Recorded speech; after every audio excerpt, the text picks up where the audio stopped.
کے بارے میں. حرکت کس چیز کا نام ہے؟ اما الحرکت فہی الخروج من القوت الی الفعل، قوت سے فعل کی طرف منتقل ہونا. قوت سے فعل کی طرف منتقل ہونے کا کیا مطلب ہوا؟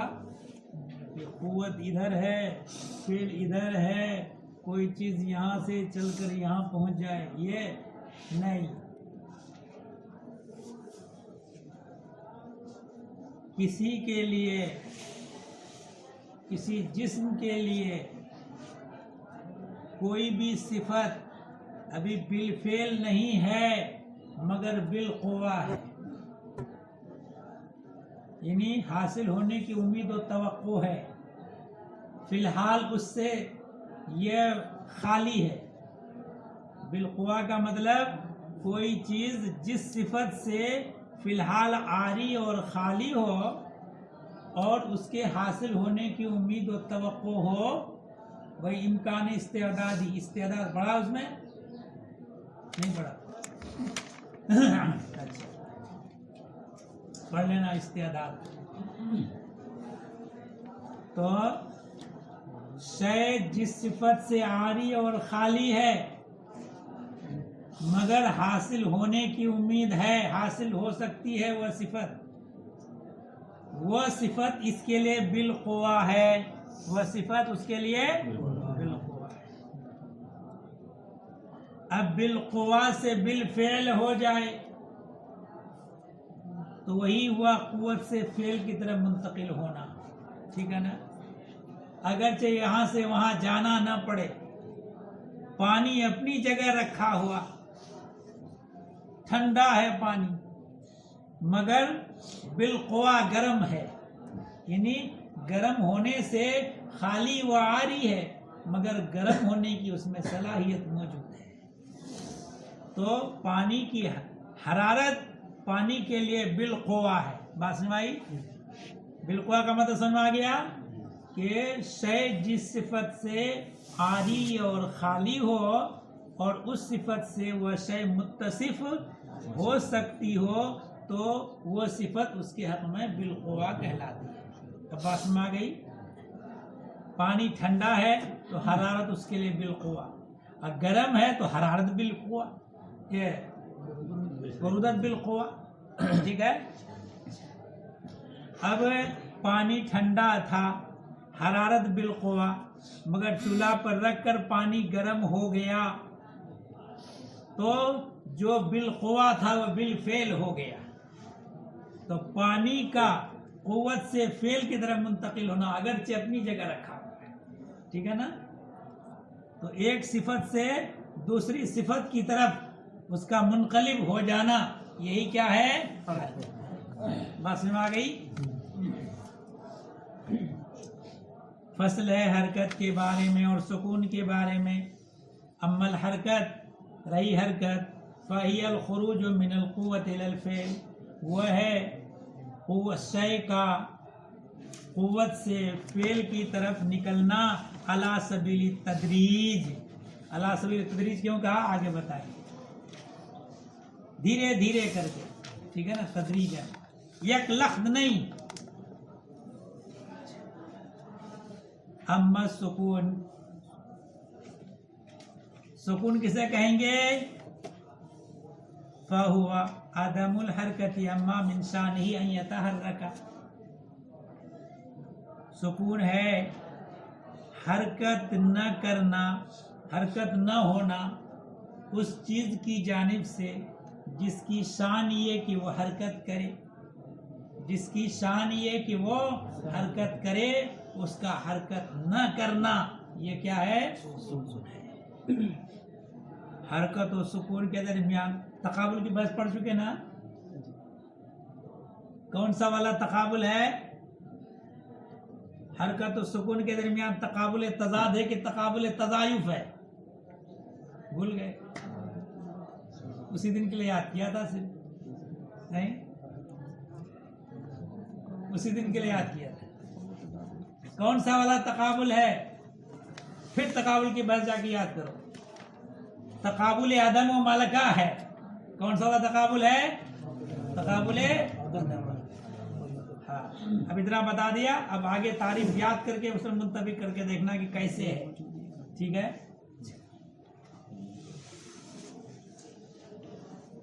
ہاں لہذا ہر حرکت نہ کرنے والی چیز کو ساکن نہیں کہیں گے. اب اس کو اور آسان کر کے سمجھنا ہے تقابل عدم و ملکہ. تو یہاں سمجھو کہ بصیر دیکھنے والا تو جس کی بینائی سلامت ہے وہ بصیر ہے. ٹھیک ہے. اور عاما یہ دیکھ رہا ہے نہیں. یہ عاما ہے نہیں ہے. یہ عاما ہے کیوں نہیں؟ دیکھ تو یہ بھی نہیں رہا ہے. جس کی شان دیکھنا ہو اس کا نہ دیکھ پانا یہ ہے عاما. اس کی شان دیکھنا ہے ہی نہیں اس لیے اس کا نہ دیکھنا عاما نہیں ہے. بات سمجھی؟ کیونکہ بصر و عما کے درمیان تقابل عدم و ملکہ ہے. ٹھیک ہے. ہاں لہذا جو جس کی شان دیکھنا ہو مثلا انسان حیوان حمار وغیرہ حیوان ٹھیک ہے اس کی شان دیکھنا ہے. اب اس کا نہ دیکھ پانا یہ ہے عما. چلو یہ سمجھ میں آ گیا. حرکت کی سمجھ میں آ گئی. سکون سمجھ میں آ گیا. دونوں کے درمیان نسبت کیا وہ سمجھ میں آ گیا. اب آگے چلو. کل جسم متحرک فلہ محرک. ہر وہ جسم جو کہ حرکت کرتا ہے اس کے لیے ایک محرک ہے. حرکت دینے والا ایک محرک ہے. اور وہ محرک ہے جسمیت کے علاوہ. اس جسم کے اندر جو جسم ہونا ہے جسم ہونے کے علاوہ ایک اور چیز ہے محرک جو اس کو حرکت دیتا ہے. ٹھیک ہے نا.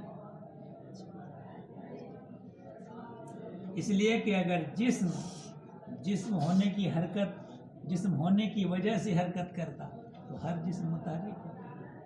لوہا لکڑ پتھر سب جو ہے حرکت میں ہر وقت حرکت میں ہوتے نہیں کیونکہ جسم ہونا تو ہر وقت اس کے اندر موجود ہے. حالانکہ ہم دیکھتے ہیں کہ ایسا نہیں ہے.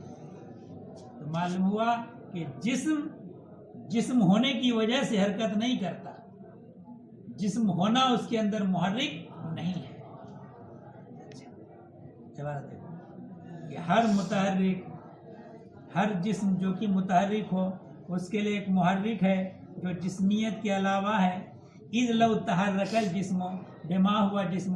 اس لیے کہ اگر جسم حرکت کرتا اس وجہ سے کہ وہ جسم ہے بما ہوا جسم اس وجہ سے کہ وہ جسم ہے یعنی جسمیت کی وجہ سے. لکان کل جسم متحرکن تو ہر جسم متحرک ہوتا. دلیل استثنائی ہے کہ اگر جسم متحرک ہوتا جسمیت کی وجہ سے تو ہر جسم متحرک ہوتا. ہر جسم کا متحرک ہونا کاذب باطل ہے. والتالی کاذب جب تالی کاذب ہے فالمقدم مثلہ مقدم بھی اسی کے مثل. رفع تالی سے رفع مقدم نتیجہ نکلتا ہے. ٹھیک ہے نا. تو انہوں نے تو پڑھا ہی نہیں ملقات وغیرہ نتیجہ نکالنے کا ہے نا. ثم الحرکت علی اربعۃ اقسام. پھر حرکت کی 4 قسمیں ہیں.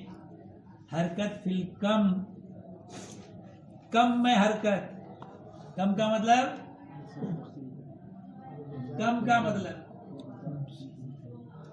زیادہ نہ ہونا نہیں. ارے کم زیادہ نہیں جو ابھی تک پڑھا ہے.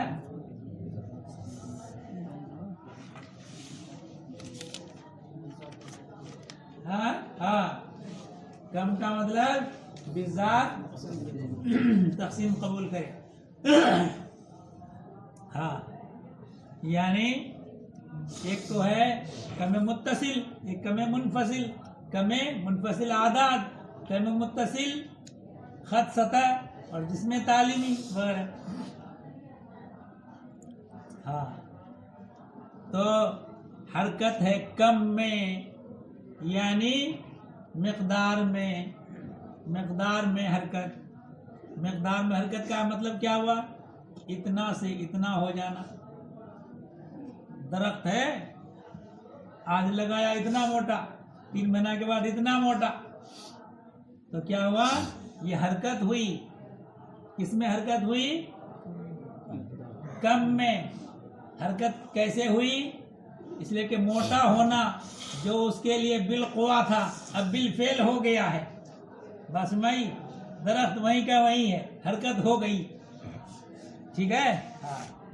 تو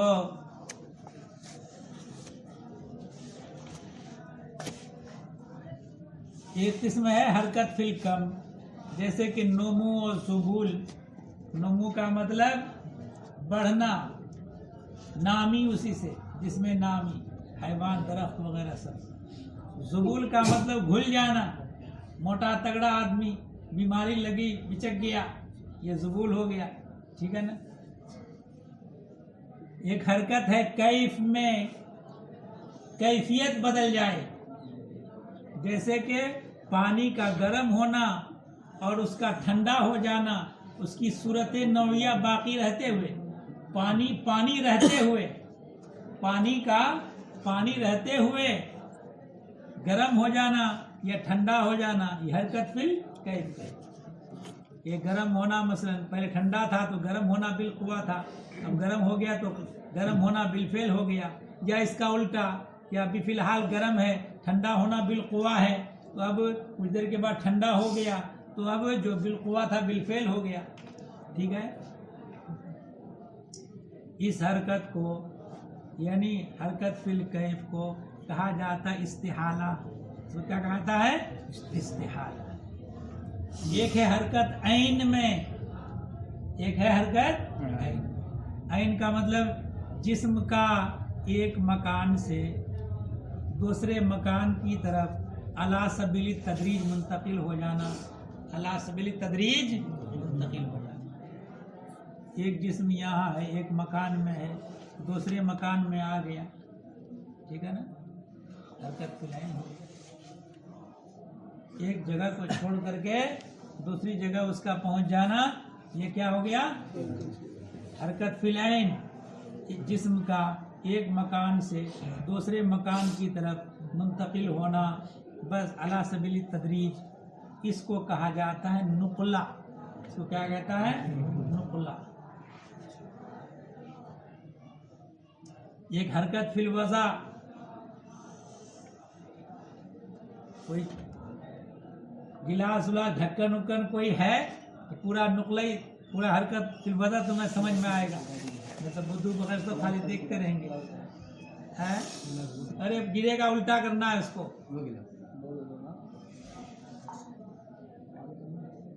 ہے پانی تانی نہیں.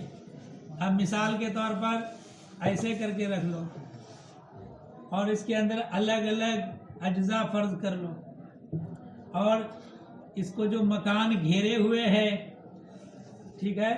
اب کوئی چیز ایسی لگا دو کہ اس کو ہر طرف سے گھیرے ہوئے ہو، اور اس کے اندر بھی الگ الگ پیس مان لو جو اس کو گھیرے ہوئے ہے. ٹھیک ہے نا. یہ جز اس جز ادھر کے محاذی، یہ جز ادھر کے محاذی، یہ جز ادھر کے محاذی، یہ جز ادھر کے. ٹھیک ہے نا. ادھر بھی نمبر لگا دو، ادھر بھی نمبر لگا دو. ایک نمبر کے محاذی، 2 نمبر اس کا 2 نمبر اس کے 2 نمبر کے محاذی، اس کا 3 نمبر اس کے 3 نمبر کے محاذی، علی ھذا القیاس. ٹھیک ہے. اب اس کو تم نے وہی گلاس رہتے ہوئے ایسے کر دیا، اب 1 نمبر 3 نمبر کے آگے چلا گیا، اس کا 1 نمبر اس کے 3 نمبر کے آگے، اس کا 3 نمبر اس کے 6 نمبر کے آگے. ٹھیک ہے نا. وہ یہ 2 نمبر ہے. تو اس طرح سے کیا ہو گیا کہ جو جس مکان کے محاذی تھا، مکان کے جس جز کے محاذی تھا، وہ محاذات بدل گئی، مگر وہ گلاس وہیں کا وہیں ہے. باسمائی گلاس وہیں کا. تو اس کو کہتے ہیں حرکت فی الوضع.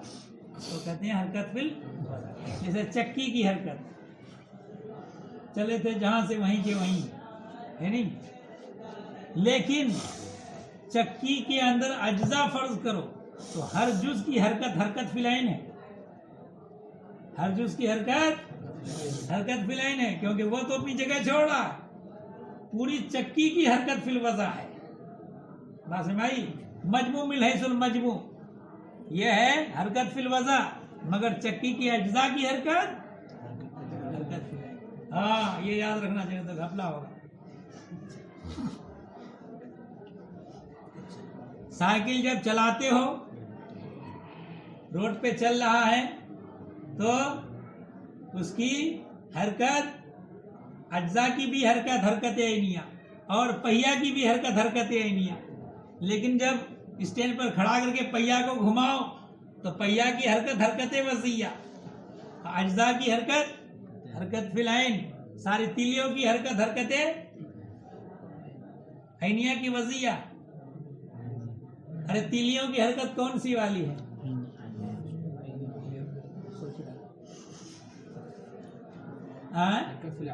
حرکت فی العین. اب تیلی کو رکھے ایسے کوئی یہیں اس کا وہیں گھمائے تو اس وقت تیلی کی حرکت ہے. بات سمجھ میں آ گئی؟ اگر متحرک کا مکان نہ بدلے، اس کی وضع بدل جائے تو حرکت وضعیہ، اور متحرک کا مکان بدل جائے تو حرکت عینیہ. ٹھیک ہے. ایک حرکت ہے وضع میں، وہی ان تکون للجسم حرکت علی الاستدارۃ، وہ یہ ہے کہ جسم کے لیے حرکت ہو استدارے میں. فإن اجزاءہ، اس لیے کہ اس کے اجزاء، اس کے اجزاء، اس متحرک کے اجزاء، اس متحرک کے مکان کے اجزاء کے مباین ہے، یعنی بدل گیا ہے. متحرک کے اجزاء اس متحرک کے مکان کی اجزاء سے مباین ہے، یعنی ہٹ گیا وہاں سے. لازم مباین ہونا یہاں ملازم ہونے کے کی ضد ہے. مباین ہونا وہ تباین کی نسبت نہیں بتانا ہے. ٹھیک ہے نا؟ یعنی اجزاء اگر اپنی جگہ ہے تو جز اس جز کے لازم پکڑے ہوئے ہے، اور جب ہٹا دیا تو مباین ہو گیا ہے نا. تو جب کل اپنی جگہ پر ہو تو کل اپنے مکان کو ملازم، یعنی اسی جگہ لازم پکڑے ہوئے، اور اجزاء وہاں سے ہٹ گئے.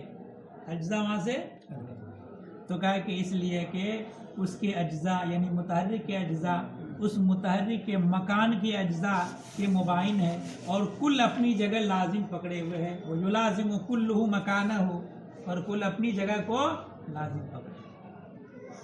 فقد اختلف نسبت اجزائہ الی اجزاء مکانہ، تو اس کے اجزاء کی نسبت جو اس کے مکان کی اجزاء کی طرف تھی وہ مختلف ہو گئی. ویسے یہاں ایک نمبر کے سامنے تھا، اب نہیں رہا ایک نمبر کے سامنے. ٹھیک ہے. تو فقد اختلف نسبت اجزائہ، اس کی اجزاء کی نسبت جو اس کے مکان کی اجزاء کی طرف تھی وہ مختلف ہو گئی. علی سبیل التدریج. ٹھیک ہے. ایک حرکت ہوتی ہے ذاتیہ، خود سے حرکت کرے. ایک حرکت ہوتی ہے قصریہ، جو خارجی قوت سے حرکت کرے.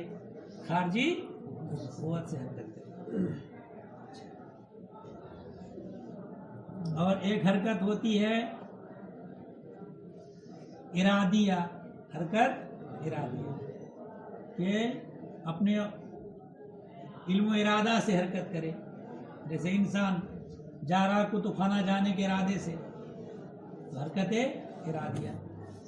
چلو نقول ایضاً الحرکت الذاتیہ، حرکت ذاتیہ جو بذات جسم حرکت کرے، جسم بذات حرکت کرے. بذات حرکت کا مطلب یہ ہے کہ وہ حرکت نہ کرتا ہو مگر متحرک دوسرے کی حرکت کی وجہ سے متحرک مانا جائے تو وہ حرکت ذاتیہ نہیں ہے، وہ حرکت عرضیہ ہے. جیسے کشتی میں بیٹھے ہوئے ہیں تو کشتی چل رہی ہے تو یہ جالس سفینہ جو ہے یہ متحرک بذات نہیں ہے، حرکت ذاتیہ نہیں ہو اس کی، مگر کشتی کے چلنے کی وجہ سے بالعرض یہ بھی متحرک ہے، تو حرکت عرضیہ، حرکت عرضیہ کی بات نہیں چل رہی، حرکت ذاتیہ کی۔ پھر ہم کہیں گے کہ حرکت ذاتیہ کی 3 قسمیں ہیں، حرکت طبعیہ، حرکت قصریہ اور حرکت ارادیہ۔ دلیل حسن، ہر جسم کے اندر ایک قوت ہے جو اس کو حرکت دے رہی ہے، اور وہ قوت جسمیت کے علاوہ ہے، پہلے بتا چکے، وہ قوت جسمیت کے علاوہ ہے۔ اگر وہ قوت اس جسم کے اندر خارج سے پیدا کی گئی، خارج سے پیدا کی گئی قوت ہے جسم میں آئی، مگر خارج سے آئی، تو یہ حرکت قصریہ ہے، حرکت اس کو کوئی اوپر پھینکے، اوپر جائے گا کہ نہیں جائے گا؟ پتھر ہاتھ میں لے کر کے پھینکا، چلا گیا نہیں چلا گیا؟ تو پتھر میں ایک آدمی نے ادھر سے ادھر جانے والا ایک پریشر پیدا کیا، پریشر پیدا کیا ہے نا، اسی پریشر سے وہ جا رہا ہے ادھر کو۔ یہ پریشر اس پتھر کے اندر خود سے نہیں ہے، خارج سے اس میں پریشر آ گیا، ٹھیک ہے نا۔ تو قوت جو ہے جسم کے اندر وہ خارج سے مستفاد ہے۔ تو یہ قوت کون سی والی ہوئی، یعنی حرکت کون سی والی ہوئی؟ حرکت قصریہ، ٹھیک ہے نا۔ اس لیے کہ قوت محرکہ امان تکون مستفادۃ من خارج اولا، قوت محرکہ یا تو خارج سے حاصل ہوگی، اولا تکون، یا خارج سے حاصل نہیں ہوگی۔ فَإِن لَمْ تَكُنْ مُسْتَفَادَةً مِنْ خَارِجٍ، اگر وہ خارج سے مستفاد نہ ہو، حاصل نہ ہو، ٹھیک ہے، خارج سے حاصل نہ ہو، خارج سے حاصل ہو بعد میں بیان کریں، خارج سے حاصل نہ ہو۔ اب مثلا